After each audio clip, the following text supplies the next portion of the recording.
Hey everybody, I wanted to follow up on this week's tragic events and put a little bit different take on it. As I was leaving my house this morning to come to work, I heard Thomas Roberts with MSNBC as I was turning off the TV say something to the effect of, "I've never seen anything like this before."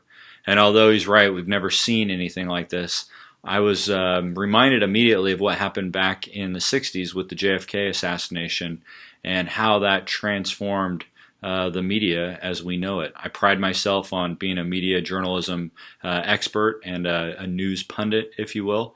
And I think that when we look back in history at what's taking place right now, and they write about it in 50 years from now, just like they recently wrote about the JFK assassination, you'll see that what's taking place is really going to revolutionize the media industry and the media as we know it.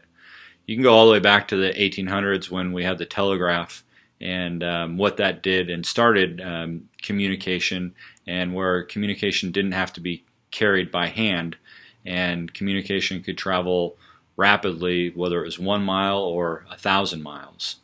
And then we evolved into more print journalism, and you had newspapers develop. But then in the 60s, you had television, and specifically with the John F. Kennedy assassination taking place in Dallas in '63, you immediately had live media coverage. Basically for 4 days from the moment that JFK was assassinated to all the way to the funeral procession. For the most part, the major networks covered it, wall-to-wall coverage, no commercial break, and a lot of live on-the-air fumbles by the media personalities of the day because they just didn't know how to deal with live media.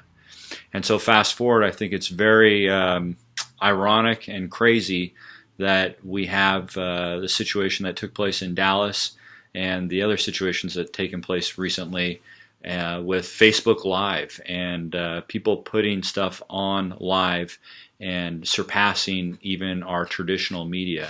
And I just wanted to say that I think that we will see moving forward where the traditional mass media is going to continue to get minimalized, and you'll see the traditional television stations start to diminish, just like we're seeing in print, because of their irrelevance. You see a lot of people that don't believe the press and have skepticism, rightfully so.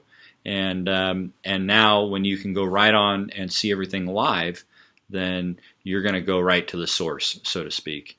And with Facebook Live and some of the other social media platforms, it's amazing. I saw last night where on television they're saying one thing, and Twitter has already advanced the story a lot further forward than even the news media.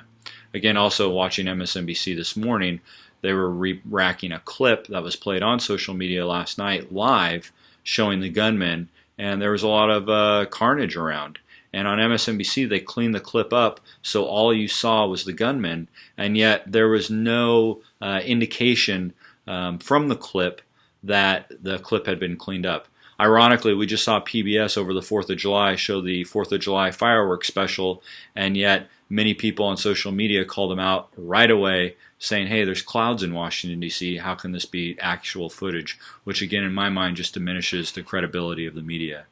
So I'm excited in a sense to see how we have traditional media and we have this new evolution of live media and how they are going to jive together, and even seeing the networks try to pick up on individuals' content, because going all the way back to the beginning of time, content is king, and whoever's able to develop that content is ultimately going to be in the best position moving forward. And you're seeing these news organizations, just like you had with television, or I'm sorry, just like you had with print, where they've slowly scaled back the amount of journalists, and so the content that they're developing is less and less, and it's more cut, copied, and paste off other sources.